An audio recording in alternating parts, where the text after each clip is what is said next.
So, why are we all here today? There it is right there. CMAP, Go to 2040. If anybody is here to discuss the Chicago Blackhawks or the Chicago Bulls, you're at the wrong presentation. That happened last night. So as long as you're here for Go to 2040, you're in the right place. Before I start, I'd like to recognize the two sponsors of this event, and that's the Metropolitan Planning Council, whose offices we are all in today. And I want to recognize their entire staff, but of course their President Mary Sue Barrett, who is somewhere around the room. Also, the Chicago Metropolitan Agency for Planning. And specifically, I want to recognize the chairman of the board, Mayor Jerry Bennett, who is the mayor of Palos Hills, Illinois, and the executive director, Randy Blankenhorn. Now, this presentation is going to be recorded, so when we get around to questions, I'm going to ask you to speak into the microphone. This will be rebroadcast on the websites of both of these agencies, so you and your cohorts can listen to it later. It's kind of interesting just to be on the radio rather than TV. I do 2 board meetings a month, and I'm on TV. I'm on live on our cable channel. We're uploaded onto the Village website. The DVD is put in the library. I walk out of my house in the morning, I'm expecting a camera to be there. So it's sort of nice just to have my voice rather than my face on TV. We'll have a question and answer session at the end. So we will try to get to that sometime around 1 o'clock or so. We'll all be out of here by 1:30. In the way of introductions, my name is Mike Gorman, and I am the president of the Village of Riverside. Riverside is a National Historic Landmark community of 9,000 residents located approximately 11 miles west of where I'm standing at this moment. It was incorporated in 1875. The entire Village of Riverside was designed by Frederick Law Olmsted, the renowned landscape architect. Now, I have the honor of being our moderator today, principally because of my role. I serve on the board of directors of the Chicago Metropolitan Agency for Planning, or as it's called, CMAP. I'm also a member of the West Central Municipal Conference Legislative Committee and the Metropolitan Mayor's Caucus Service Delivery Task Force. I am a CPA. I went to Western Illinois University. I'm an attorney from Northwestern University School of Law. I've spent my career advising and counseling business clients, primarily in the field of mergers and acquisitions on a global basis. Now, I'm going to provide you a brief overview of the Go to 2040 plan and the steps we have begun to take at CMAP in the way of implementation. Let me introduce you to our 3 panelists. Thank you. Let me introduce you to our three panelists, and just briefly as to what they are going to cover. First is Mayor Jay Williams of the city of Youngstown, Ohio, at the end. Mayor Williams, our keynote presenter, is recognized as a nationwide leader in the revitalization of cities. Youngstown has moved progressively under Mayor Williams' leadership. The city's Youngstown 2010 Vision Planning Initiative has been recognized by a number of notable organizations, including the Wall Street Journal, U.S. News and World Report, American Planning Association, and Governing Magazine.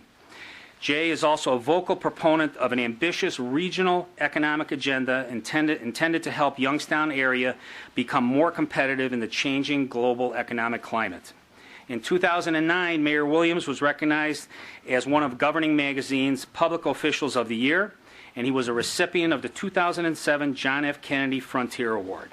Mayor Williams is currently serving his 2nd term as Youngstown mayor. And given Mayor Williams' leadership role in Youngstown 2010, I'm going to be particularly interested to hear his comments on our own Go to 2040 plan. Next will be Suzanne Malik McKenna, Commissioner of the Chicago Department of Environment. Everything is planning around here. You kind of get those words goofed up. Ms. Malik McKenna was nominated to serve as Commissioner by Mayor Richard M. Daley in 2007. She has more than 20 years' experience in the environmental issues, including sustainable development and ecological preservation and restoration. Over the past 17 years, Suzanne has led key efforts for the Chicago Department of Environment and has worked in partnership with CMAP on environmental initiatives. One of the topics Suzanne will address will be the Chicago Region Initiative for Better Buildings. Suzanne has a bachelor's degree from the University of Illinois, Champaign-Urbana, a master's in managerial communications from Northwestern, and she is seeking her PhD in communications from Northwestern. Congratulations. And our final speaker will be Dr. Bernard Lloyd, the president of Urban Juncture, Inc. Dr. Lloyd is a 13-year veteran of McKinsey & Company, a leading top management consulting firm. He is a strategy and growth expert who has led dozens of client engagements for senior management of large corporations and other major institutions.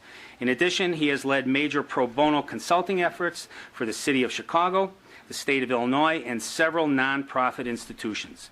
He was also a co-founder and leader of the Social Ventures Initiative to assist civic institutions in addressing key social issues. Bernard currently serves on the boards of the Metropolitan Planning Council and Centers for New Horizon.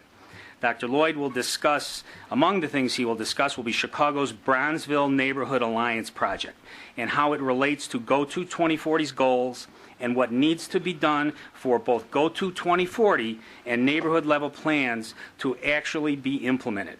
Dr. Lloyd completed his undergraduate and doctoral work in aeronautical engineering and graduate work in management and manufacturing, all at the Massachusetts Institute of Technology.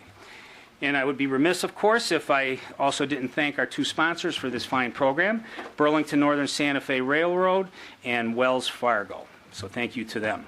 And you can all enjoy your lunch thanks to them also. Okay, overview of GoTo 2040. How did we get here?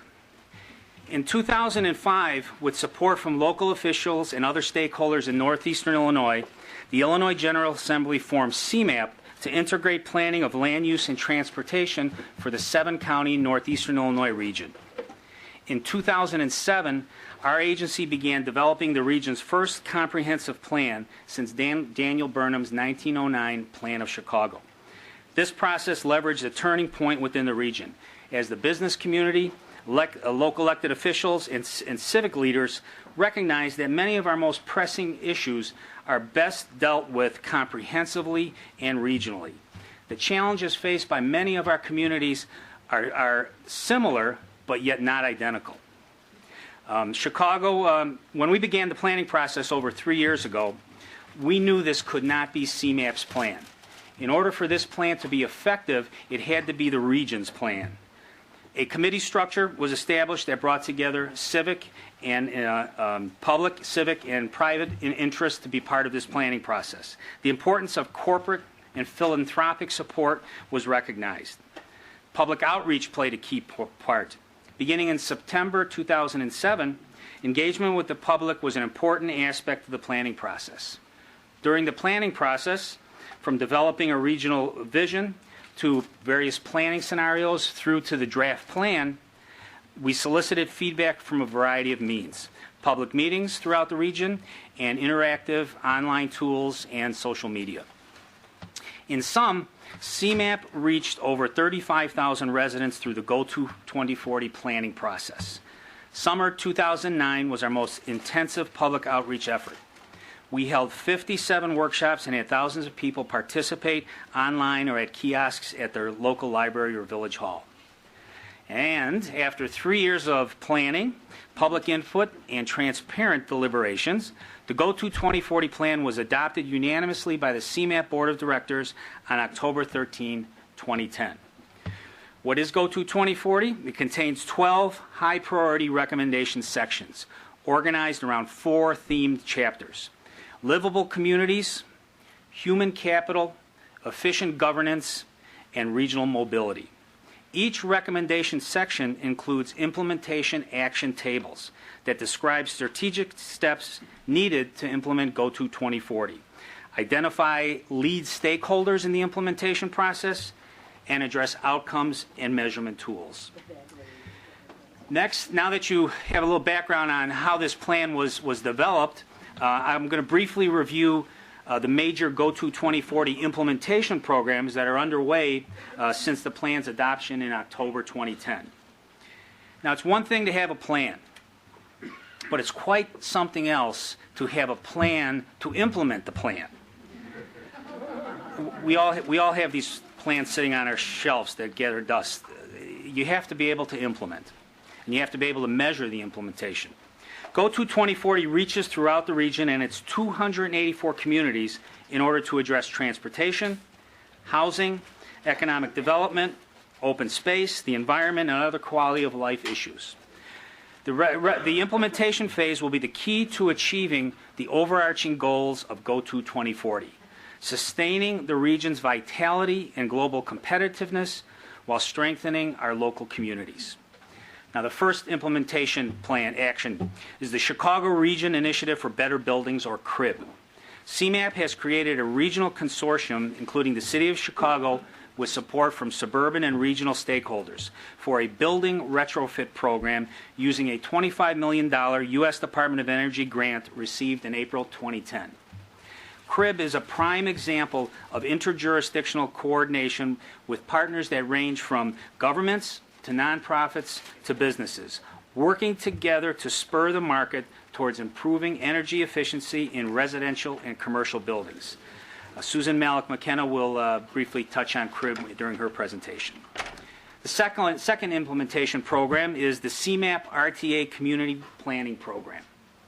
On April 6, 2010, CMAP and RTA launched the Community Planning Program.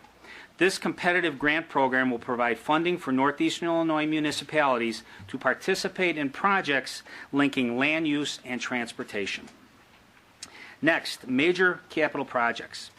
GO-TO 2040's Regional Mobility Chapter sets forth clear priorities, emphasizing modernization rather than expansion of our transportation system. The plan's fiscally constrained project list was developed in close partnership with the region's stakeholders, including the transportation agencies, RTA, CTA, Metra, PACE, Illinois Department of Transportation, and the Illinois Tollway. This tightly focused group of major projects, perhaps for the first time, is a true regional consensus of which projects can yield sustained benefits in quality of life and economic prosperity. The fourth implementation program is MetroPulse. CMAP and the Chicago Community Trust launched in November 2010 MetroPulse, a major step towards implementing the regional sharing recommendations of GO-TO 2040. MetroPulse is a web portal that provides access to data across more than 200 quality of life variables addressed by the plan in order to help track GO-TO 2040 progress. I strongly urge you to visit the MetroPulse website, metropulsechicago.org. And the final implementation program is the Local Technical Assistance Program, or LTA. The CMAP LTA program is meant to advance the implementation of GO-TO 2040 by providing communities with assistance with local planning projects. On October 14, 2010, the agency received a $4.25 million grant through HUD's Sustainable Communities Regional Planning Grant Program to support the LTA program. A first call for projects was issued in January 2011. Over 130 applicants responded, submitting more than 220 distinct projects for consideration. This level of response far exceeded the expectations of CMAP's staff, demonstrating that there is a tremendous interest as well as need for technical assistance among local governments and community organizations. We were ecstatic that of these 284 communities, we had a response of 130 individual applicants submitting 220 projects. On March 9, we announced the first wave of projects identified for assistance. A sampling of those projects include, in the City of Chicago, planning for housing redevelopment and mass transit expansion, and neighborhood plans under the Green and Healthy Chicago banner, and a program that Bernard Lloyd will speak to submitted by the Bronzeville Alliance. Outside the City of Chicago, and I had to really tighten this list up because the projects were just tremendous. They generally include updating or creating a municipality's comprehensive plan, land use planning to foster transit-focused projects both for people and cargo, business district development, and unincorporated land use, redevelopment of a former prison site, interjurisdictional housing projects located in South Cook County covering 4 municipalities, In West Cook County, covering 4 municipalities, and in North Cook County, again, 5 municipalities. Also, projects with an environmental focus, including sustainability plans, water conservation, and stormwater management, zoning assistance, and projects addressing local food production and access to that food. Quite an exciting list. In the first quarter of 2011, CMAP hired 11 experienced planning professionals to provide the technical assistance for these projects. Some of CMAP's LTA planners are in the room with us for this presentation, so if you have some specific questions, grab them after the roundtable. So that's our plan to implement the plan. So in closing, what does Go To 2040 mean to me as a local mayor? When I want to pursue ideas for efficiencies, new way to do things for my village, for collaboration with my neighboring municipalities, school districts, nonprofits, I don't really have generally someone available on my staff to help me. They don't either they don't have the expertise, or quite frankly, they just don't have the time. At times, I feel like I develop a stiff neck from turning around and looking for somebody to raise their hand to offer to help me with things I want to pursue. And that is the truth. CMAP's focus on local technical assistance recognizes that for municipalities to be a part of the Go To 2040 plan, we need help, we need assistance. So with Go To 2040 and the LTA program, they will be able to provide this assistance to municipalities. So that gives you an overview of how we got where we're at, what we're doing, and what it means to me. And with that, I'm going to turn the program over at this point to Mayor Williams. If you would please step up, and we'd like to hear from you. Thank you.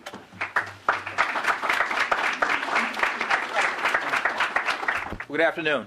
Thank you, Mayor Gorman, for your introductory words. It is truly an honor to be here. I am so excited, and as I sat at the table, I contemplated whether or not I was even equipped to be sitting here or standing here today giving a brief keynote, let alone sitting on the panel with the likes of soon-to-be Dr. Malik McKenna as she pursues her PhD, and then Dr. Lloyd. There was a point in my life where I aspired to be an aerospace engineer, so to be sitting next to you as a PhD graduate of MIT was very humbling. So again, thank you for the opportunity. It is clear from what I've heard in just these brief few minutes from Mayor Gorman that this group here, CMAP, and the partners that have been involved and the communities that have been involved clearly understand and are moving in the right direction. What we talked about, or what we did in Youngstown 2010, starting about 8 to 10 years ago, and what we're continuing now, certainly had some very similar trappings of what you're accomplishing here. But I can tell you from having read the executive summary, from having gone through a lot of the material, that this Go To 2040 plan has absolutely and unequivocally taken this process to a new level. The world-class city of Chicago, the world-class region that has been involved in this process is going to be well-positioned and well-equipped as you go into the next several decades. So I can tell you that the underpinnings of what you have going on here are very similar to what we've tried to do in Youngstown, Ohio, the Mahoning Valley region, and ultimately Northeast Ohio. But I'm excited just to be here to talk a little bit about what we've done, and then how what we've done is serving as a springboard to the recently announced HUD Sustainability Initiative that was awarded to Northeast Ohio. But I can tell already that you are further ahead in terms of taking that regional vision. So there are going to be as many things as I can share. If there's one or two things you take away, I'm going to leave with dozens and dozens of lessons as I go back to Northeast Ohio and we begin the very tedious process of making sure that we, as the Northeast Ohio region, accomplish the same level of thoughtful, cogent approaches that you were doing in the Go To 2040 plan. I'm going to skip the video here that doesn't show, but I want to talk again just about Youngstown, Ohio in the context of what we have gone through as a city, as a region, and how we're positioning ourselves to be able to participate in the more comprehensive vision of the region as you're doing here. Youngstown, Ohio was a steel city, manufactured steel at its height, had a population within the city of about 180,000, certainly not exceeding or approaching the size of a city of Chicago. But in terms of manufacturing, Youngstown was as important to the region and to the country as any other city that manufactured steel. It reached its peak population in the 30s and 40s. Its manufacturing output rivaled that of cities like Cleveland and Pittsburgh. It manufactured the steel that built the infrastructure of this country. It manufactured the steel that helped win the world wars that the United States engaged in. The last comprehensive plan that was done for the city, and this is not the region that we'll talk about in a few minutes, was done in 1951. That plan was updated in 1974, and it was pointed out when we engaged in this process that the graphic designer of that plan probably saw something that the rest of us didn't see, because, and you never know where these subtle messages are coming from. Three short years later, that's exactly what happened. The bottom fell out. September 1977, and people who are of any age in the city will tell you it was 1977, Black Monday. That September, the Youngstown Sheet and Tube announced it was closing its Camel Works site, and subsequently in the next 18 months, there were 3,000 to 5,000 high-paying manufacturing jobs lost. 30,000 jobs lost in the next decade or so, and it really just brought to a halt the psychology, the emotions, the essence of what Youngstown and the Mahoning Valley were about. It took us over 20 years to get out of that cycle, that funk, that stagnation that really set in, that had people going around somehow thinking that there was going to be something to fill that void in the city. There's going to be some silver bullet or some panacea. And it wasn't until the late 90s and the early 2000s that we got around to coming up with a different vision and plan that would ultimately help redefine and reposition the city that now is allowing us to participate in the repositioning of the region. Just real quickly, from 167,000 in the 50s to less than 80,000 now in the most recent census, but when we did this it was at 82,000. The dwelling units, the vacant land that was increased, the jobs that were lost, really just were a psychological barrier for the city to move on. So what we did is we engaged, before we got to the comprehensive plan for the city, we engaged in a visioning process that was strikingly similar to what Mayor Gorman described. We had a process where we engaged in a series, dozens of community meetings. Some of them were a dozen people or 50 people, some of them larger, that ultimately led to us having a meeting that involved 1,300 individuals from both the city and the surrounding regions that came together to talk about 4 core principles that I'll highlight next. But we engaged in that vision to, one, serve as kind of a cleansing process. It was very cathartic because we had to understand to start looking at the city differently. We were stuck in this notion of defining the city by one industry, and the failure of that industry also defined the city as a failure, at least for those who had been in the area for a long time. But we also knew that we had to translate that to action steps. You talked about having a vision, having a plan that it could ultimately be implemented. And that's where we ultimately moved into the issue of Youngstown 2010. One of the hallmarks or the defining elements of this was the level of community engagement that was actually recognized by the American Planning Association.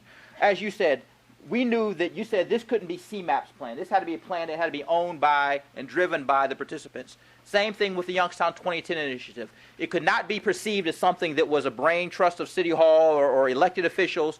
There had to be a shared responsibility and a shared ownership with the constituents who were ultimately going to be involved in the success or failure of that plan. So the fact that 1,300 people showed up a week before Christmas on a cold, dark December night, it sounds like a Charles Dickens novel, but it literally was a cold, dark night, and people showed up and stayed 3.5 hours to discuss the future of the city of Youngstown and the Mahoning Valley region. It was a cathartic moment that really was transformational in us being able to move beyond this notion of what's going to replace the steel mills. How are we ever going to be defined as anything other than a manufacturing and a steel region? That night, 4 key principles emerged that are driving principles of the initiative today that are really leading into our regional initiatives. Accepting that we were going to be a smaller city, but that didn't mean that we had to accept inferiority. So often we were measuring ourselves in the successes by size of population size. And I read some time ago that Aristotle held the notion that a populous city is not to be confounded with a great city. So the fact that we were a smaller city but weren't going to accept that as a sign of inferiority came out that night. understanding that we had to redefine Youngstown's role in the new regional and a global economy. Manufacturing is still a very important part of what we do in the city and in the region, but it was going to take on a different role and a much more diversified role. Improving Youngstown's image and enhancing the quality of life. Many of the things that you talked about, those subcategories of human capital and economic innovation and transportation and environmental issues, those were things that weren't typically addressed in the land use plan, but again, we were talking about something that was much more broad than that, a comprehensive plan that recognized those very serious problems that plagued the city and the region for decades, but were never really fully addressed in any shape or form. And a call to action. The other thing that we did in Youngstown or the region was often waited around for somebody to do something about it. We waited around for the federal government to fix it. There are a lot of people who felt that the steel titans, they owed us something. You know, well, they were here, it was great when they were here, and they pulled out. So we're going to sit and wait, and we're going to play that game as the rest of the world passes us by, as the rest of the regions in the area passed us by. This had to be a call to action that really started with the folks here in the valley or there in the valley in the city of Youngstown. Ultimately, it would involve partnerships, but it really had to start with the people who for decades were lamenting about the loss. Just very quickly, as I divulge into how this plays a role in the region, Youngstown's economy is changing, becoming much more diversified.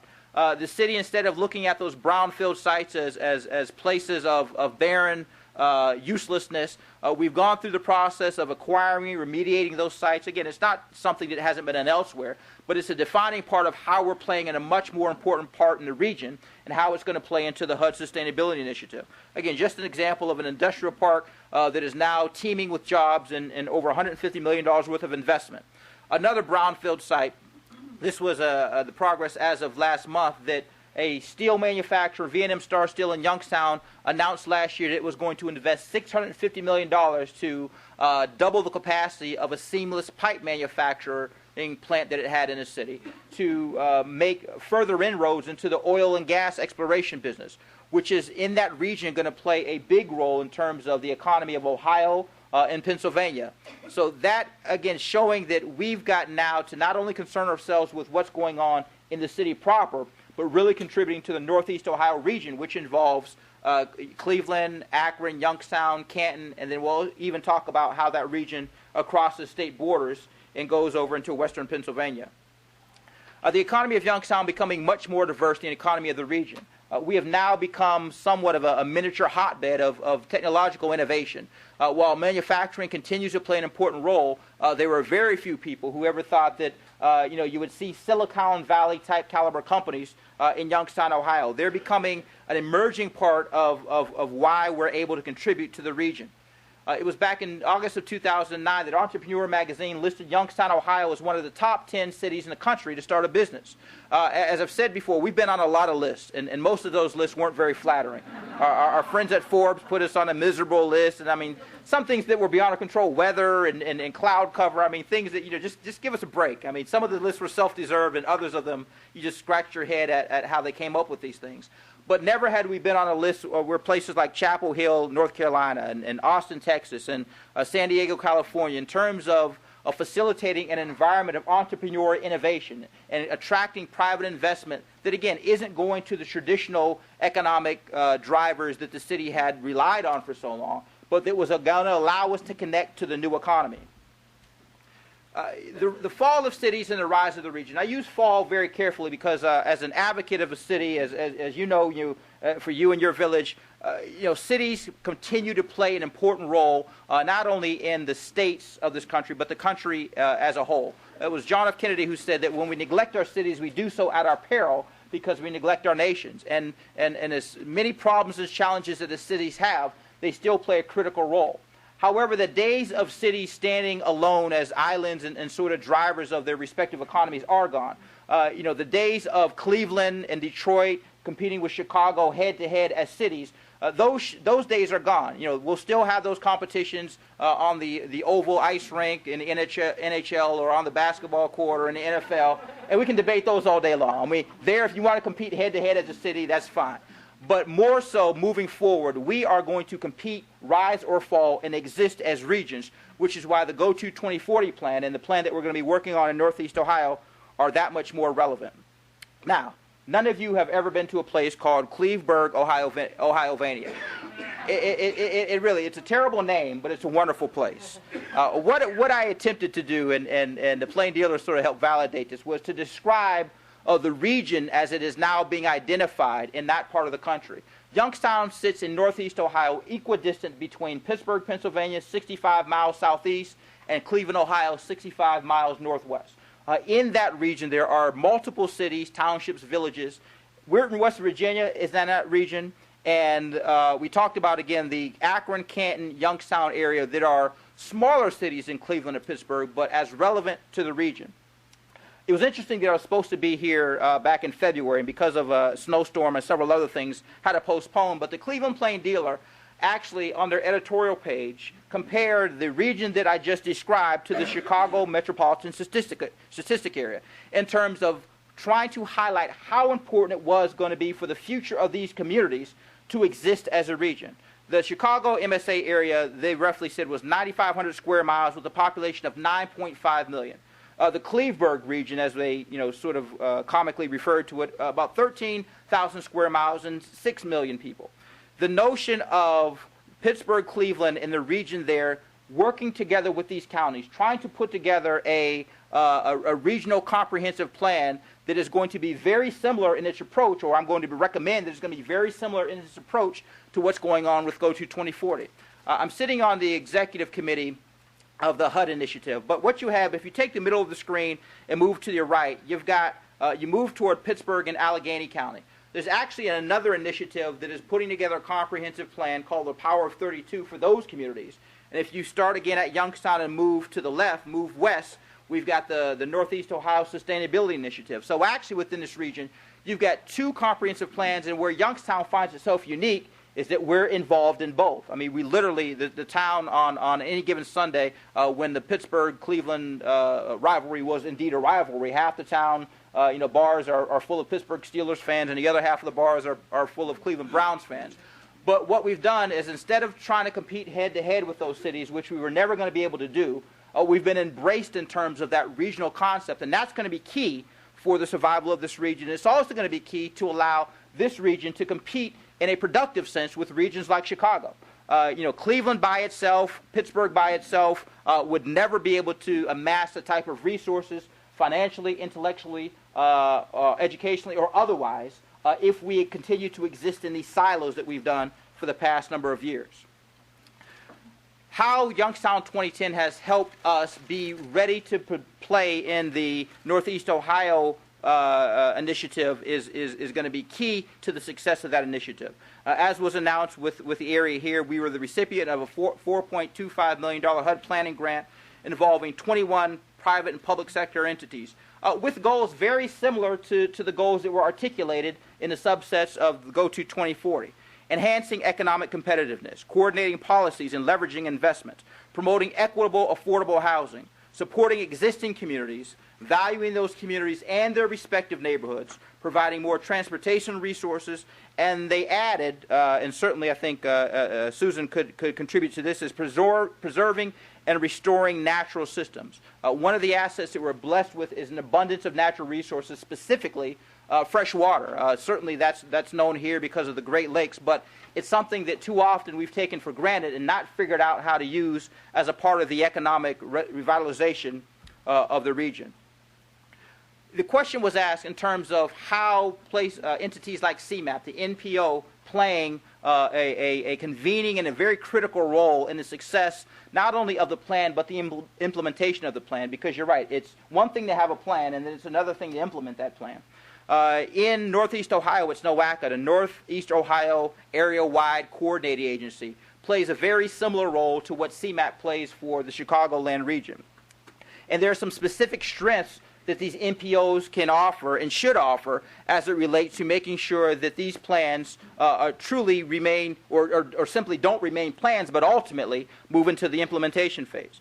Ability to remain above the fray. You know and I know that oftentimes, the old saying that all politics is local is true and can be exceptionally detrimental to the implementation of these plans. There are some very localized issues that are of extreme importance, but very rarely do those local-wide issues trump the importance of making sure that the vision stays on plan and that the comprehensive vision is ultimately initiated. That's where an NPO can add a lot of strength and a lot of validity. A broader base of knowledge, skill, and capacity. These smaller communities oftentimes don't have the skill and the talent level. Not that they don't have talented people, but they don't have the skill and the capacity necessary to connect themselves as communities to the larger vision. So they may feel left out, or they may feel, that's great for the larger communities, but we don't quite know how we fit. There's no one helping us make that connection. Therefore, we're going to sort of go our own way. That will be, a death of 1,000 cuts. If you have these smaller communities who don't feel connected or don't have the ability to connect themselves to a larger vision, ultimately, you'll find that these visions don't go very far.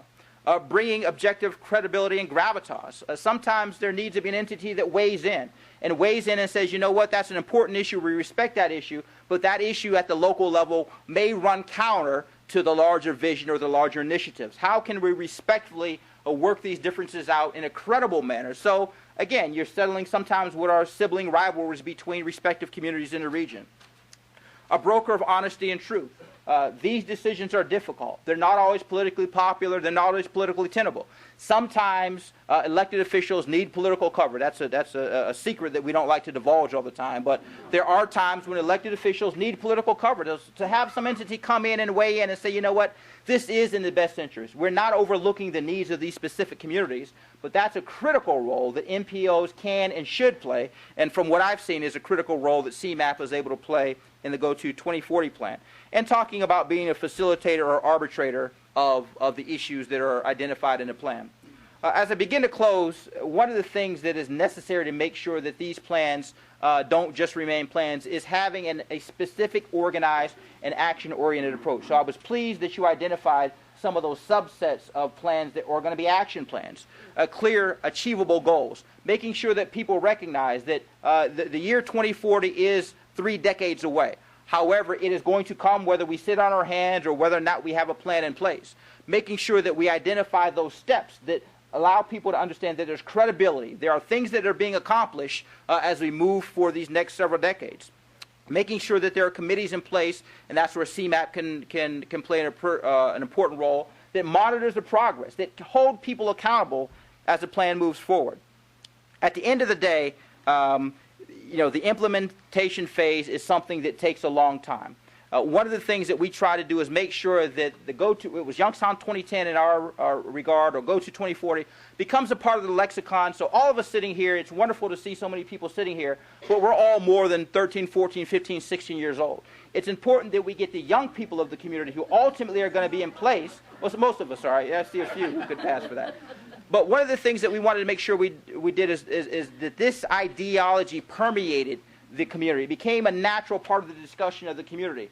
So that those of you who might be in leadership capacities now, who may not be in that same capacity in the year 2020, the year 2025, or 2030, and so forth, that we're making sure that we're, as much as we're talking about some of these other issues with education and quality of life, that this Go-To 2040 plan becomes a part of the curriculum. It becomes a part of the expectation that as new generations of young people grow up, they grow up with the understanding of, first and foremost, what Go-To 2040 is, why it's important, but also their role or the obligation they have to contribute to its success.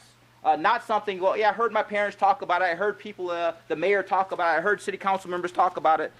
Adopting it and making sure that they are as actively involved, because at the end of the day, that's truly how these things become sustainable. It's going to be a generation between now and then of young people who are going to make a decision. Am I going to stay in the Chicago region, or am I going to go elsewhere? And if I stay in the Chicago region, am I going to stay with the expectation that someone else is going to make it a more competitive place? Or do I understand that I have an obligation as a resident of this region to do my part? I want to, again, thank you for just the opportunity to participate. This has been a whirlwind experience. We were up in Gary earlier talking about the Gary Region Investment Project as something that is very near and dear to my heart because of what we've done or are doing in Youngstown, Ohio. We haven't figured it out. I mean, it's a work in progress, but to see that we are now prepared to participate in a larger comprehensive vision for Northeast Ohio, and again, I credit the Obama administration and HUD for shifting toward this model of sustainability and making these funds available. But I can tell you from what I've seen and heard about Go to 2040, this is certainly something that is going to be, it's a world-class city, a world-class region, and an unequivocally world-class plan. And as we begin the process in Northeast Ohio to formulate our approach, I'm going to make it a point to try to tap into some of the knowledge and relationships that we've established here, and probably I'd be certain that there are going to be some inquiries and requests that we have to have some of the conveners of the Go to 2040 plan really come to Northeast Ohio and give us some tips and insight on how and what you've been working on for the past several years. Thank you very much. Certainly appreciate your time.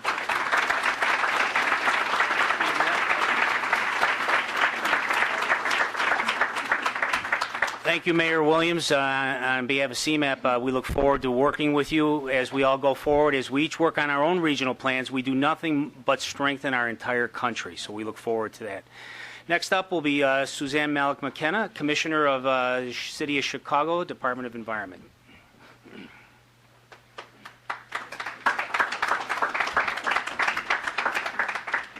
Good afternoon, everybody. Hello. Okay.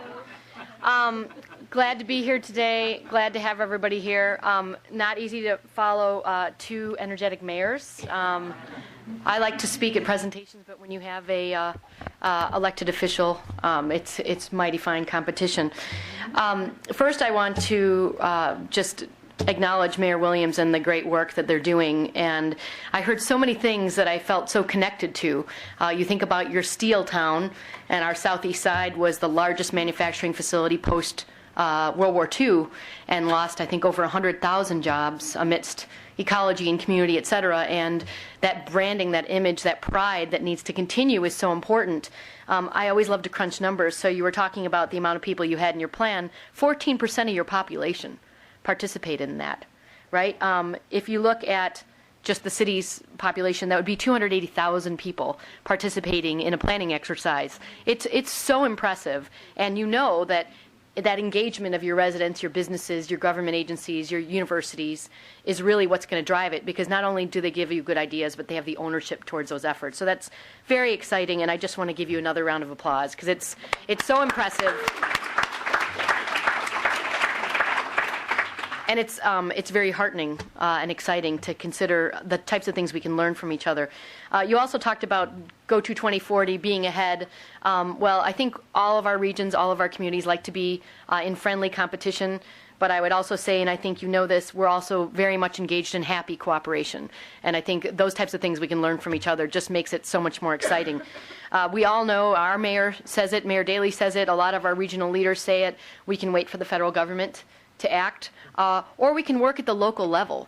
And I think we know our people better, our communities better, and we know the action that can be undertaken at the local level is going to be far more energizing, successful, and engaging over time.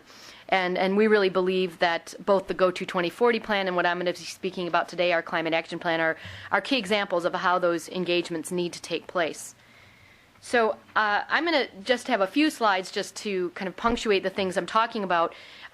But really, there's just a great opportunity. And while I'm going to speak, as an overview on some of the things we're doing about reducing emissions, it's very much interconnected to so many things that both our mayors spoke about: the economic development, the environmental, the public health, the housing, the transportation. All those types of things can be integrated and align those missions so that everybody's helping achieve each other's goals. And I think that's a really critical aspect of work.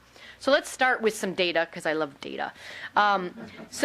If we look at the Climate Action Plan as an example again, we based it on emissions. Of course, we can make a goal, but if it's not connected to anything, it's pretty hard to measure and demonstrate our success or our challenges. So what we learned is that in 2000, our greenhouse gas emissions taught us that 70% of our emissions were buildings and energy uses, 21% transportation, and 9% mostly waste and industrial pollution. That's the city of Chicago. The Chicago region, 61% buildings and other energy uses, transportation 30%, waste and industrial pollution kind of holding steady at 9%. So we can imagine why transportation goes up in the region, because of not as much density, lack of more active public transportation, et cetera. A lot of things being worked on with that. And so so you need to look at, the range of issues and how we tackle those issues.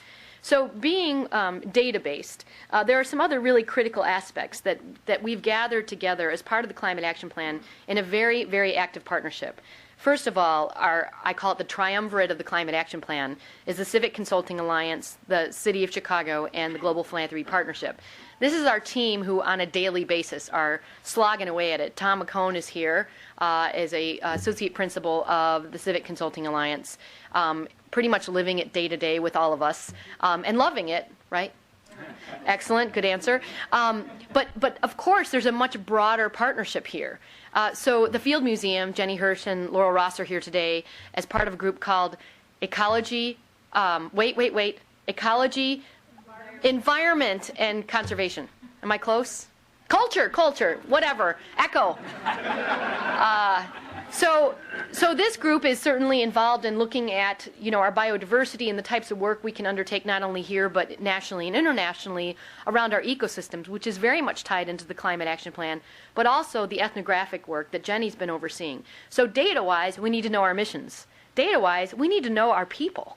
We need to know our communities. We need to know what matters to people, because we can come up with all the plans we want, but if the community is not engaged in it, they don't have a sense of ownership.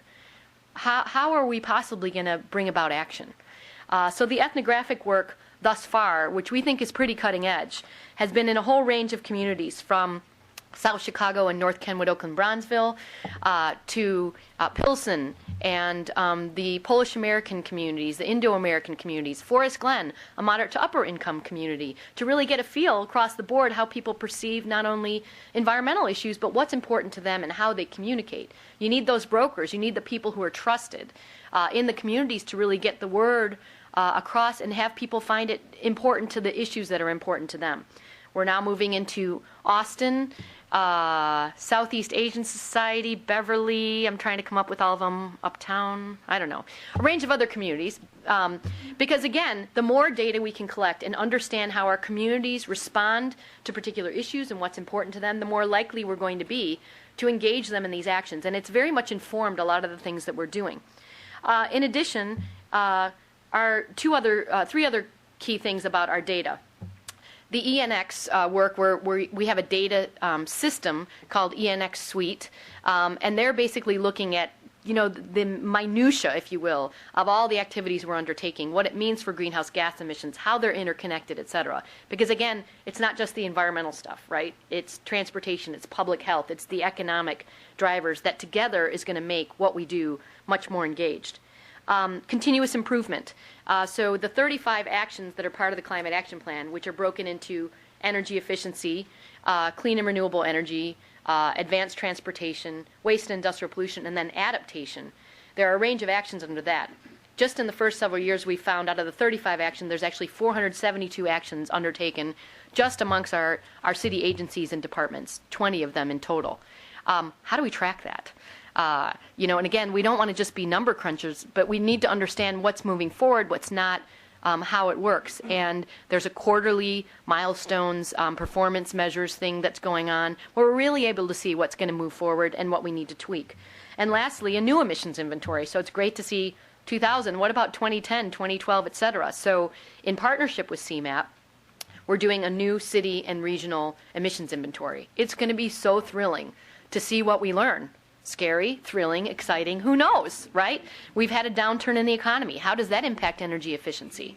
How does it impact transportation? We've seen transportation go up even though bus routes have gone down. There's all these different types of things that are really part of this, and by having the right data, sharing that, and being part of our overall planning process, we're going to be far more successful. So some of the key elements and the connectors to both the work we're doing in the city and the region as far as the Chicago Climate Action Plan, and specifically connected to Go To 2040. I could name, I think how many actions altogether. I took the 4 key areas, but there's all these subsets. A lot. Lots. Dozens, okay? There's my data for today. So if you look at some of the key elements of Go To 2040, they delve so nicely, not only into the Climate Action Plan, but what so many of our groups are doing. Metropolitan Planning Council are one of our big transportation gurus, our community planning gurus, looking at how it links to economy, right? That's really critical and connects to all these different things. So if you look at livable communities, land use and housing, right? We know that there's a density issue around, you have a better carbon footprint if you have more density. We saw that just on the emissions inventory comparison, right? With increased transportation emissions versus energy efficiency or energy and building use. But we also know that our ecosystems have more of a benefit than we probably originally understood, and that's really in the adaptation area.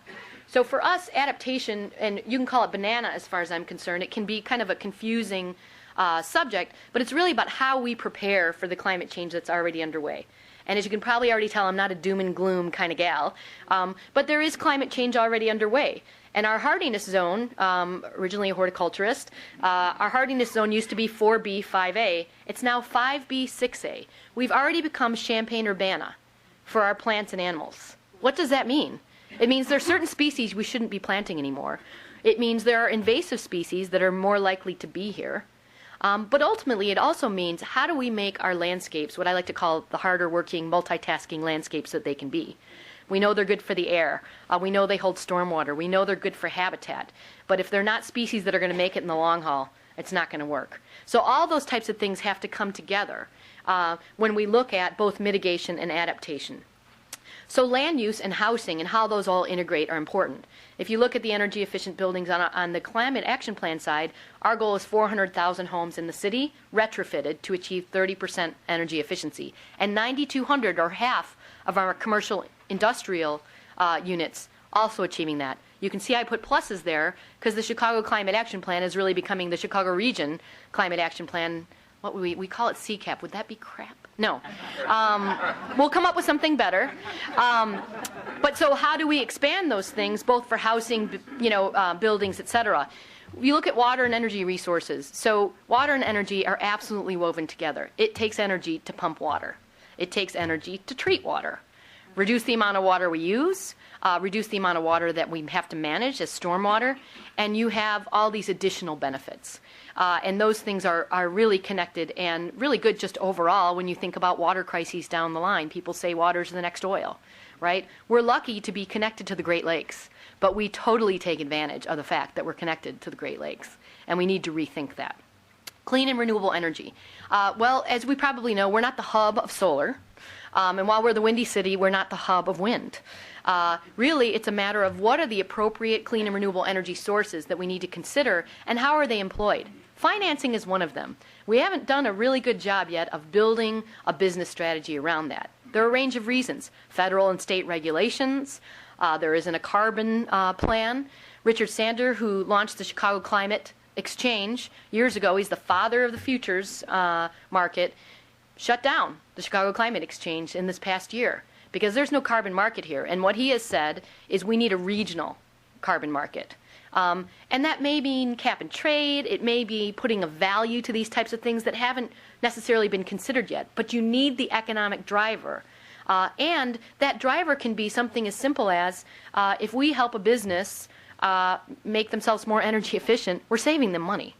And in this climate right now where businesses are challenged, if we can reduce their energy load and save them money, it can be the difference between staying alive and shutting down. It can also be the difference between staying alive and expanding or building their capacity. So all those things need to interconnect. Distributed generation. So are we going to have big solar fields like our largest urban solar field in the U.S. on the southeast side? Probably not. Number one, there aren't that many large spaces. We'd like to think all the brownfields could be that, but there's also opportunities for industrial redevelopment, as Mayor Williams noted, and we have to look at those combination of things. So distributed generation, solar thermal to heat our hot water, laundry facilities and other places like that can all help us achieve that. Human capital. We've talked a lot about engagement. How do we engage our residents, our businesses? How do we engage a workforce?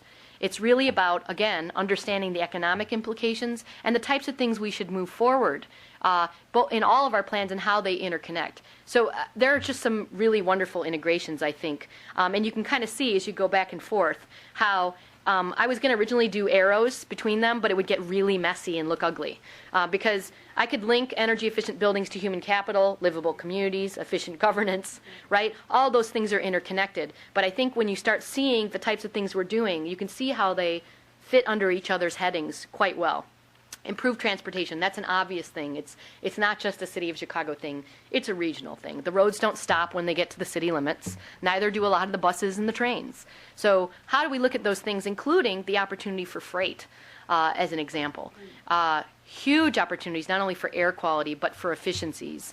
There's a program called CREATE in the Chicago area. It takes 2.5 days for freight to come from California to Chicago. It can take as much as 2.5 days to get through Chicago.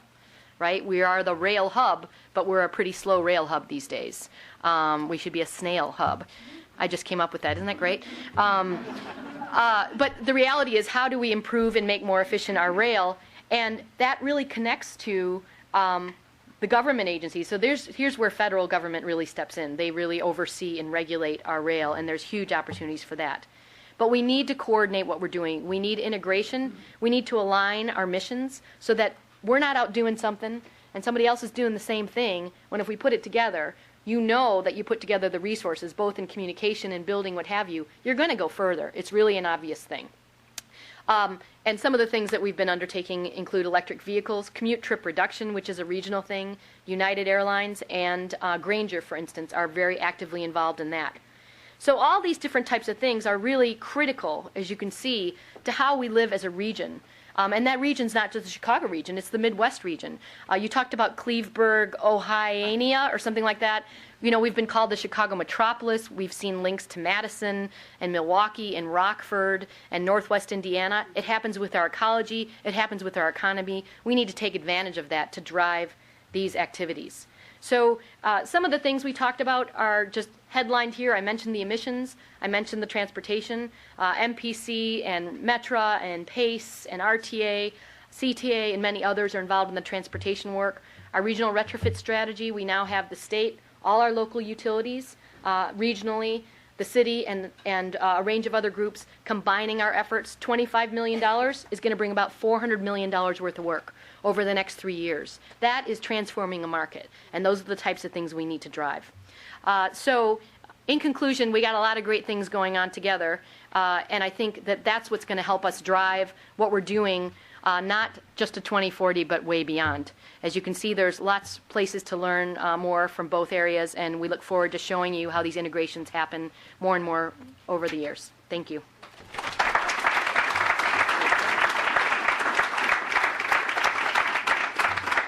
Thank you, Suzanne, and she is absolutely right. The building retrofit program is not only going to help the environment, but it is creating an industry cluster around building retrofits. It is creating jobs. Those are, you hear any politician, any government person, that's what's important nowadays. And we will let Suzanne come up with another acronym for the Chicago Regional Action Plan, if you would, please. Hi. Bernard Lloyd, President of Urban Juncture, you will now, you have the floor. Thank you.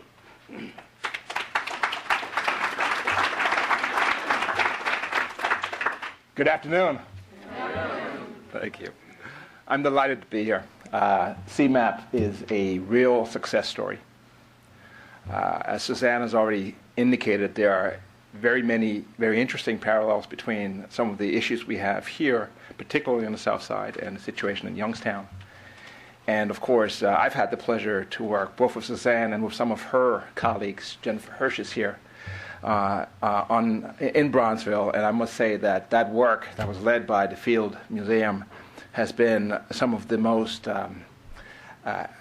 rewarding, some of the most interesting work in its tone and in its spirit, in starting with the context of the community and using that to link actions to CCAP. So I'm delighted to be in this company. My task today is to try to use Bronzeville as a community proxy for other communities like Bronzeville, to use a community organization called the Bronzeville Alliance as a organizational proxy for similar organizations that we find around this region and certainly around the city, and to use a project that I've spent most of the last 7 years of my life, Bronzeville Cooking, as a proxy for outlining the opportunities and the challenges for urban communities in Chicago and in the region. What I'll try to do here is give you a little bit of context on Bronzeville, because that informs the discussion, some background on Bronzeville. Then I'll talk for a minute or two about the project, Bronzeville Cooking.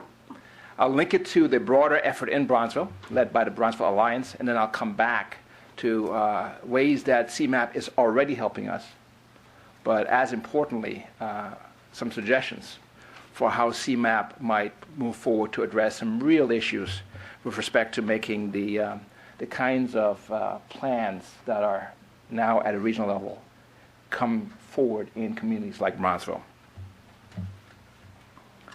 And so, a quick background on Bronzeville. As many of you know, if you wind back about 60 years, Bronzeville was the place for African Americans and African American culture in Chicago. The historic Black Belt, roughly from Cermak, that's 22nd Street, to 67th Street on the south side at its height. The Lakeshore down to 47th Street, and then Cottage Grove down to 67th on the east side of that community. And on the west side, just west of what is now the Dan Ryan Expressway. That's the community. If you looked in 1950, you'd find somewhere above 300,000 residents of that community, roughly 3/4 of them African American, most of them first or second generation African Americans who had moved up from the South in search of opportunity in Chicago, the steel industry and other industries in the Midwest. Because of segregation, it became a real city within a city. It developed a vibrant center for arts and entertainment that was second at the U.S. level probably only to Harlem. It was the place to go to if you were a fan of leading-edge music, be it gospel, the blues, jazz, or if you wanted to hang out in clubs, participate in policy, etc. So in addition to being a city within a city, it was a destination within the city, a destination for all. And finally, it was arguably the leading center for black entrepreneurs and businesses here in U.S.-wide. So Johnson Publishing, Soft Sheen, et cetera, all of those businesses have very close links to Bronzeville. That was 60 years ago. What's the situation today? And so to this last point, it was a city within a city, it was a destination for Chicagoans broadly, and it was an economic driver to the south side of Chicago. What happened in the intervening years? Here you see the evolution of Bronzeville population from 1920 to 2000. You see very rapid growth in the first half of the century, up to about 300,000 in 1950. And then the speed of the growth eclipsed only by its decline from 1950 to 2000 to a point where in 2000 we're at less than 100,000. And this data is widely available. It's by community area. And it's pretty consistent across all of these community areas. With the loss of the population, we also lost much of the art and culture and much of the function as a business incubator and as a place for retail and unique amenities and so forth. At the same time, although we've lost it, and this is the good news from a community perspective, some of the remnants are still there, and largely those assets did not get transplanted. So there's no place in Chicago that you can go to that you'll find a collection of blues clubs or jazz clubs or black cuisine, etc. So this is an opportunity that is still out there. So let me shift now to talk for a moment about the project that we've been working on for several years now. Bronzeville Cooking is the name, and what we're doing here is we are going after one of those themes, one of those historic assets in this community, which is the set of culinary assets. And the notion is that we've lost much of the cuisine. There is very little quality local food. It's a food desert. We've also lost the function of cuisine as a destination. And we have lost the ability for cuisine to serve as a place to create jobs. Cuisine is very efficient in that fashion. We have 6 venues. They will all go into a building that lies just east of the Green Line on 51st Street. Those venues all celebrate some aspect of black cuisine, be it African, Caribbean, U.S. And in addition to this building, there's a parking area right next to it, and there's a community garden that we opened last summer on the other side of 51st Street. The benefits, healthy food options within this food desert, establishment of a destination dining facility that all of you hopefully will go to, and folks around Chicagoland will be able to visit, and creation of close to 150 jobs, full-time jobs, plus numerous ownership opportunities. And as a side benefit, we're trying to bring in as many sustainability features as possible. This is an example of an effort to capture one of these opportunities. The Bronzeville Alliance, this community group, is working very hard to create many more of these kinds of projects that are locally based, that leverage some local assets, and that improve the quality of life in this community. Current focus is on green jobs, retail, hospitality, tourism, and transportation, and education. And my expectation is that over the next years, we'll have a stream of opportunities that are around recreating a city within a city, bolstering the role as a destination community, and creating jobs, an economic driver to this community. CMAP has already made a number of important contributions to this effort. There are 3 projects that were funded as part of the greater livability through land use and housing kind of heading, sustainable communities. They have to do with retail. They have to do with a green food initiative just south of 51st Street. And they have to do with a heritage tourism district. In addition to that, we've received support from CMAP for a Centers for New Horizons initiative, a local not-for-profit around local food. So these are very important. They provide planning resources to us, and they will help us to integrate what we're doing with broader efforts in the community and in the city and in the region. Having said that, if this is all we do, if all we do is these projects and we move forward on this track, we will be accused, and I think rightly so, of rearranging the deck chairs on the Titanic. If we allow the situation that is currently in Bronzeville and in communities like this to persist. And Mayor Williams mentioned the population drop in Youngstown. I believe it was 51%. That is, mind-boggling. Some of you know Gary, Indiana. You were down in Gary. The number there from the peak, 55%. Detroit, we all know about Detroit. Big story, 60%, 61%. The unfortunate truth in Bronzeville is 75%. So I don't know, Suzanne, if you crunch the numbers from the earlier chart, that was 70%. Then between 2000 and 2010, another 5%. 1 out of 6 folks in Bronzeville left between 2000 and 2010. So, what is our response to that, is the question. And my view is, and this is my view, this is not NPC view, or for that matter, the Bronzeville Alliance's view. My view is that good regional planning is insufficient. As an engineer, I learned there's this saying, which is necessary but not sufficient.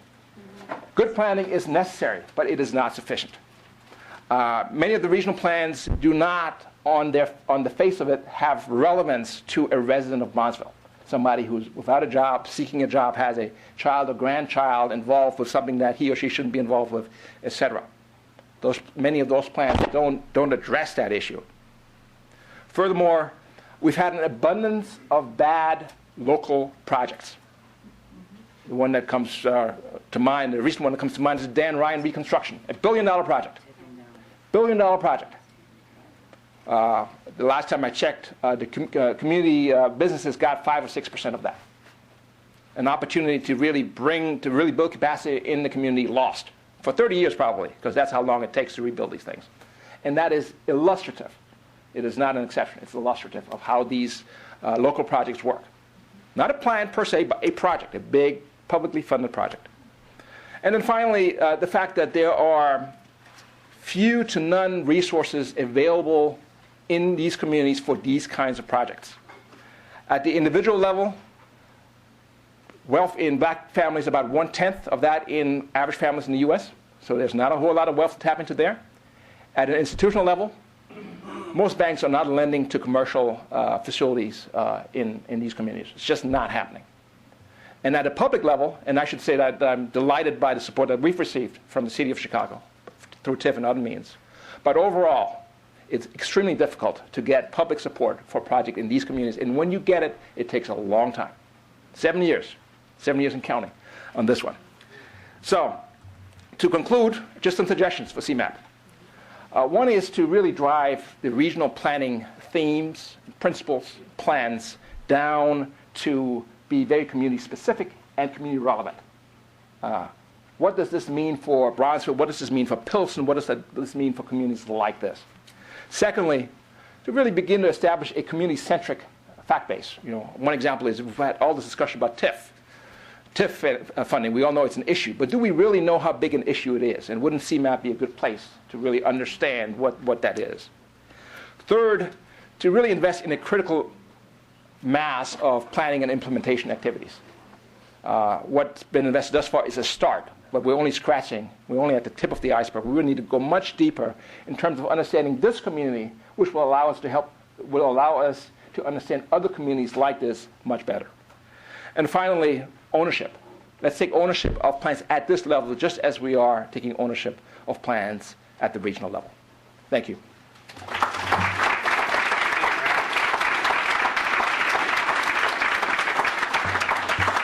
A regional plan, whether it's GO-TO 2040 or Youngstown 2010, is only going to be successful when people like Dr. Lloyd are involved on the ground. I mean, those are the type of people that need to be engaged. I thank you for your efforts and your comments, Dr. Lloyd. And it is necessary to make it relevant to communities. It needs to be relevant to all communities, and that's part of the local technical assistance program. Get down there and find a way to make it work in that community. That is very important. Mayor Williams, you mentioned these plans need to be part of an education curriculum. I spent an afternoon a couple of months ago at an 8th grade class in one of the western suburbs. The teacher took one of the elements of GO-TO 2040, promote local food production, made a classroom unit out of it, PowerPoint presentations, posters, fantastic. Those kids are going to go home, tell their parents about this. Those kids are going to live it, they're going to understand it. Those are the ones we have to meet. And you are both right. So anyway, we all were very enthused, spoke a little bit too long, so we just have a little bit of time for questions.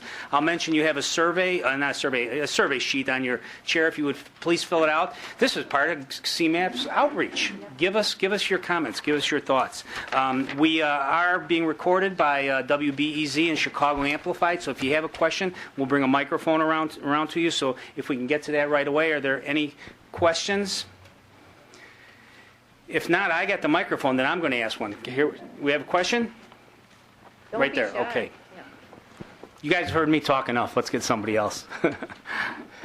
Oh, my name is Gwen Rice, and I'm with Developing Communities Project, and we've been driving the campaign to extend the red line to the city limits for a long time. But Susan That's all right. McKenna, I heard you talk about the communities in which you were doing some surveys, and I didn't hear the greater Roseland community, the far south side, where we're promoting that and where there's a lot of waste landfill surrounding it. And we're sort of in a toxic donut between I-57 and I-94. So I'd like to hear what your plans are in that regard. Thank you very much for noting that. Is this on? Yes.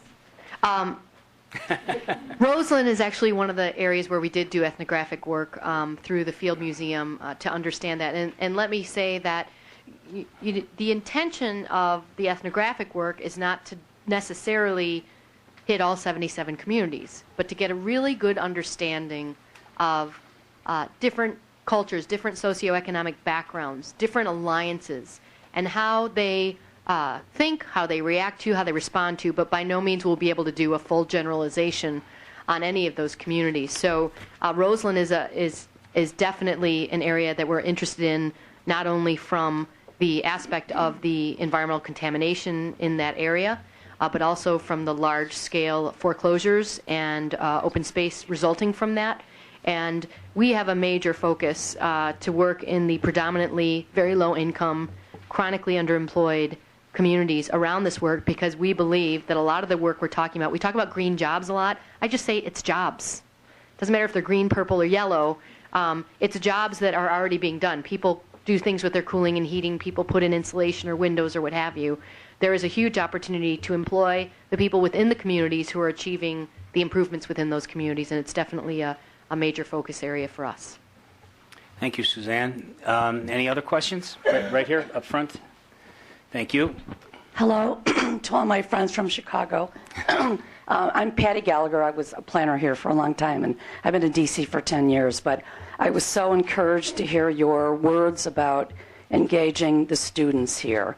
And I'm dating myself, but, you know, us old planners remember the Wacker Manual, which was the Burnham Plan that was taught in the public schools. And my question is, it's just a question, and maybe you're already doing this and I'm not aware of that, but what is the engagement with this CMAP plan with the schools? Because you've got to get these kids hooked early on, okay? So I'm just wondering, is there a program there that mirrors what you just described? Informally, in my opinion, I don't want to misstep on behalf of CMAP, but it needs to be more formalized. As I said, I spent that afternoon in that school. I'm in the process of getting those lesson plans from that teacher, and I'm going into the schools in my town so that my schools get this firsthand. So yes, I think CMAP recognizes that, and we'll move forward in that regard. That is absolutely essential. Thank you. Great. Any other questions? Yes, sir. Could you get us another question up front? We don't have you on TV, but we need to hear your voice. My name's Tom Decker with Smart Sealed, and the first 20 years of my professional life was running residential programs for abused and neglected kids. And the last 4 years has been developing and implementing energy efficiency measures in homes across the economic spectrum across our entire region. Implementing curriculum is great for those who learn with books. What are we doing within the context of this for those young people that are right now may or may not get a GED, so that they can see Bronzeville as a community that, along the lines of Jeff Canada and the Harlem Children's Zone, is not only viable today, but viable for the future, to be able to take this education, to teach them blower door tests, thermography, create the economic opportunities for them to have healthy, energy-efficient homes, insurance, and lives for themselves and their families. Thank you. I think I heard a little reference there to waiting for Superman in there. Yes. Yeah. That's a great question, and we agree completely that it's not necessarily a curriculum-based effort. We launched a program a few years back called Chicago Conservation Clubs. We have 300 Chicago Conservation Corps leaders, but now we have 84 junior high school and high school students, or schools, involved in the program. And when you talk about weatherization, we launched something 2 years ago called the Low Cost Weatherization and Education Program, or LECWEP, for acronym-laden fun. And working with Field Museum, Bronzeville, and many other groups, last year alone, this past winter, we weatherized 8,000 homes with students and parents. We didn't do HVAC, but we did insulation, weather stripping, and a whole range of things. So we believe the active engagement of the students, learning about the concepts, but then that active engagement is not only the best way to learn, but also the best way to show them how action can be undertaken. Bernard, could you comment on that, because you talked about you need the street level implementation of these plans. Right. Just three quick comments to add to that. The Bronzeville Alliance, the group that I mentioned, has its first team, a green team, and that is very much about those kinds of initiatives. And so the last couple of seasons we started with gardens, but we are looking aggressively to move further into conservation, energy efficiency, etc. That's one. Secondly, there's a wonderful gem of a program in Bronzeville called Eden Place, which is just west of the expressway on 43rd Street. And the founder of Eden Place is also very much an energy efficiency person, and he has a program where he takes urban kids and teaches them about energy efficiency and he's a GC by trade, and about rehabs and so forth. So that's happening. And the third, this is just a very small thing, but just a few weeks ago, our particular effort was approved for an after-school matters program, which we'll do in the garden that I mentioned. And that, again, is very much trying to get the community to be more aware of opportunities in that area, to get their hands actually into that area. And it will complement our building, which eventually will have a lot of these features, which will also be a model for this kind of thinking and set of opportunities. Thank you. If we could maybe get one last question before we wrap up, I hope it's for Mayor Williams. He's getting a pass over there. I'd like to put him on the spot. Yes, sir. If we could bring a microphone up here. Yes, my name is Paul Norrington. I'm from North Lawndale, a pretty depressed area of the city. But my main concern is for one small part of North Lawndale. In 2010, September of 2010, the K-Town area of North Lawndale was designated as was placed on the National Register for Historic Places by the National Registry. And our goal is to try to attract the middle class to move back into North Lawndale and hopefully into the K-Town area, and hopefully that would affect all of North Lawndale. And I'm wondering what the plan, the 2040 plan, how that fits in with our hopes. Well, obviously, some of the emphasis of Go to 2040 is in putting people where the jobs are, and putting the jobs where the people are. Over the past 20 years, people have moved west, jobs have moved west, transportation is now more expensive. We're in a bind. So your area should become more of a desirable place for our future, for us to be sustainable, for us to retain our economic and competitive advantage as we move forward as an economy.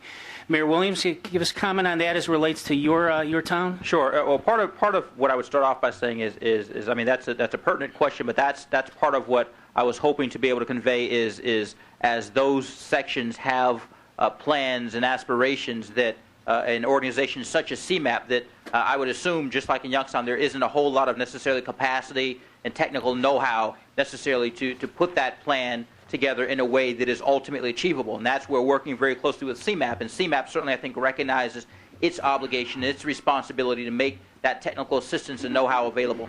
But we've got an issue, an area that was designated a historic neighborhood in Youngstown. And that's a double-edged sword. It can cut both ways, because part of the concern and part of the resistance from the neighbors is because then it does require certain criteria to be met when it comes to rehabilitation or renovation or improvement. And some of the people in that area said, now, wait a minute, we've been here. We want to see this area evolve and develop. However, now there's a higher standard that requires additional resources that we just don't have.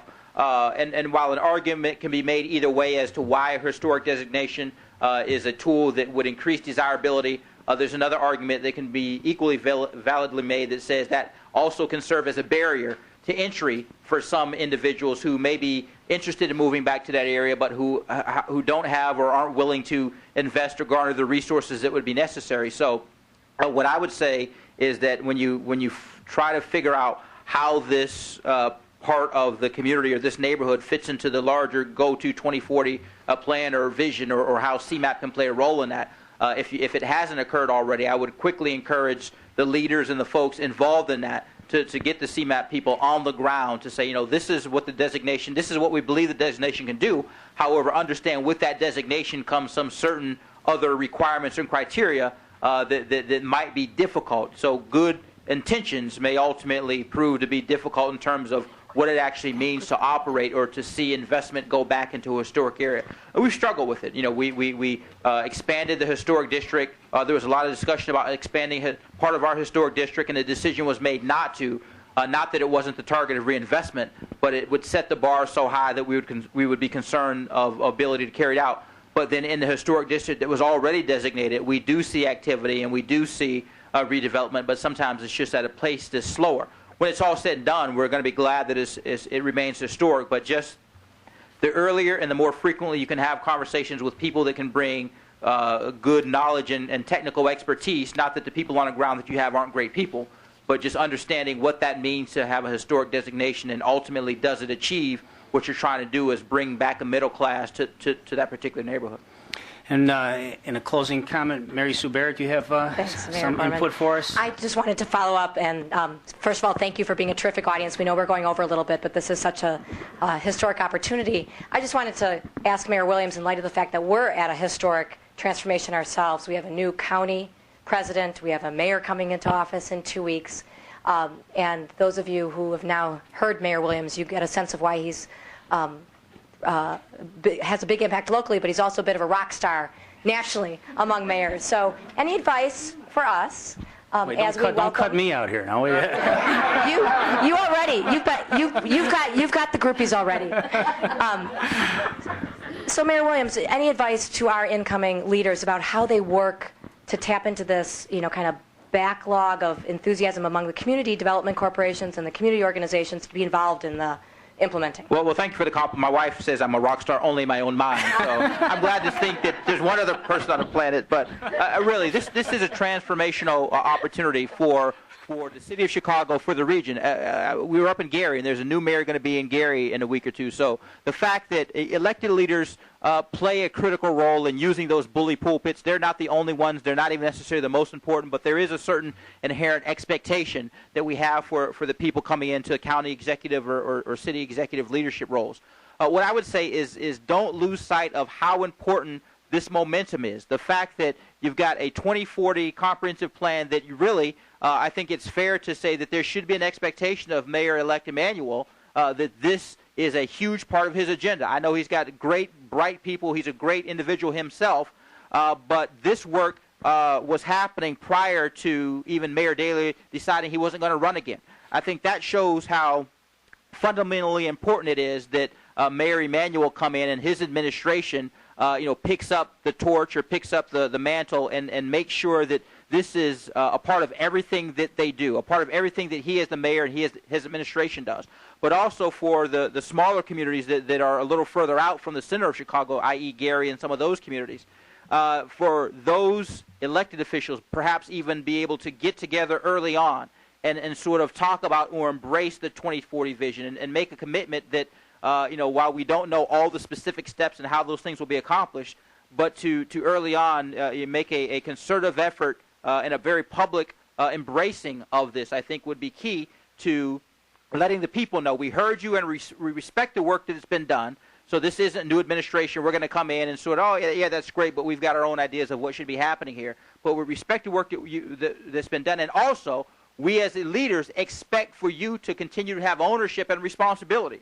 So don't lay it at the feet of the mayor of Chicago or the feet of the mayor of Gary, Indiana. There's got to be a joint ownership and expectation here. So doing that, I think, will help add longevity to this, will help add credibility to it. It's why Youngstown 2010, at least in my mind, has gone beyond and is more important and bigger than whoever the mayor is.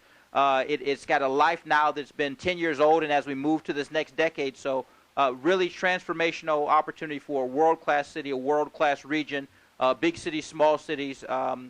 So that's what I would suggest and offer over the past 10 years what we've learned. Okay, one last question or comment. I'm sorry, I'm Mary Elizabeth Pitts. I have a communications firm. I'm deeply involved in the rail sector and in OECD. The second visit of the OECD will occur the week of June 20th. During this week, we are now planning on bringing all the mayors together of the communities in our tri-state region. An ambitious undertaking, but a giant first step in doing what all of you are talking about. Fabulous. There you go. For our presenters. I want to thank the Metropolitan Planning Council and the Chicago Metropolitan Agency for Planning. And as you're walking out, remember an analogy. Wait, remember an analogy. Wait, listen up. You got to give me one more second. You all know about preaching to the choir. You're here because you have an interest. You want to learn more. When you go back to your jobs and your communities, please get them involved. Thank you.